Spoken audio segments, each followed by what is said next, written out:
Now let's look at the detailed summary of this chapter. First story is sometimes I find a rupee in the garbage.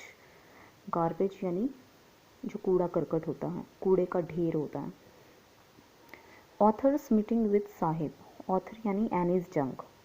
Annie's जंग saw Sahib every morning. Annie's जंग जो थी वो साहिब को हर सुबह देखा करती थी.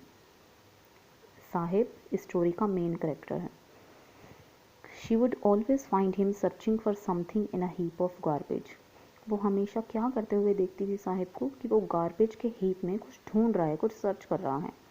And one morning she asked him why he did all that. और एक सुबह उसने उसको पूछा कि वो ये सब क्यों कर रहा है. He replied that he had nothing else to do. उसने आगे रिप्लाई किया कि उसके पास करने को कुछ नहीं है. She suggested him to go to school but he expressed his inability to do so. आगे उसने सजेस्ट किया कि वो स्कूल जाए, बट आगे साहिब का आंसर ये होता है कि वो स्कूल नहीं जा सकता क्योंकि आसपास नेबरहुड में कोई भी स्कूल नहीं है. When she told him that she was going to start a school, जब उसने किसने एनीस जंग ने, शी यानी एनीस जंग, जब एनीस जंग ने बताया कि वो एक न्यू स्कूल स्टार्ट करने वाली है, then Sahib was very happy. Sahib बहुत खुश हो गया. He said that he would go to her school but actually the author had no such intention to start a school. Sahib ने कहा कि अच्छा ठीक है, फिर मैं तुम्हारे स्कूल में ज़रूर आऊँगा पढ़ने के लिए, बट ऑथर की ऐसी कोई इंटेंशन नहीं थी कि वह स्कूल स्टार्ट करे. उसने जस्ट ऐसे ही बोल दिया था. Sahib full name was Sahib Alam.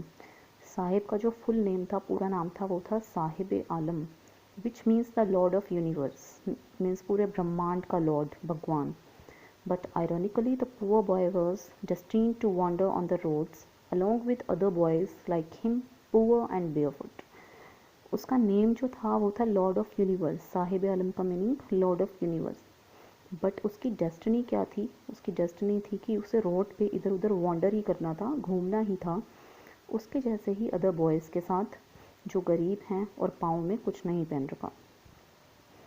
Sahibs companions.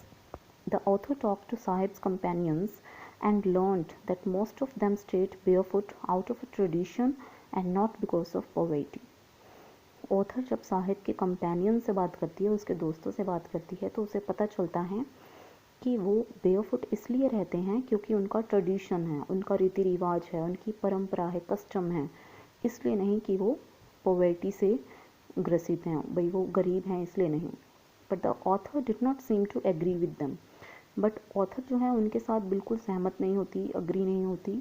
In her opinion a perpetual state of poverty was the real cause.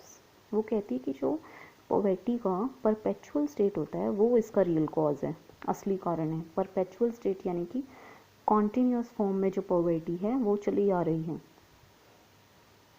Some other children were lucky as their prayer to get shoes was granted. कुछ और children थे जो lucky थे क्योंकि उनकी जो shoes प्राप्त करने की, शूज़ लेने की जो प्रेयर थी अब वो ग्रांट हो चुकी थी, फुलफिल हो गई थी. But the rag pickers remained barefoot. लेकिन जो रैग पिकर्स थे वो हमेशा खाली पैर ही रहते थे. About Seemapuri. The rag pickers lived in Seemapuri, an area very close to Delhi. Rag pickers जो थे वो सीमापुरी में रहते थे, एक ऐसा एरिया जो दिल्ली के बहुत क्लोज था. But there is a lot of difference between the two. लेकिन दिल्ली में और सीमापुरी में बहुत ज़्यादा डिफरेंस था.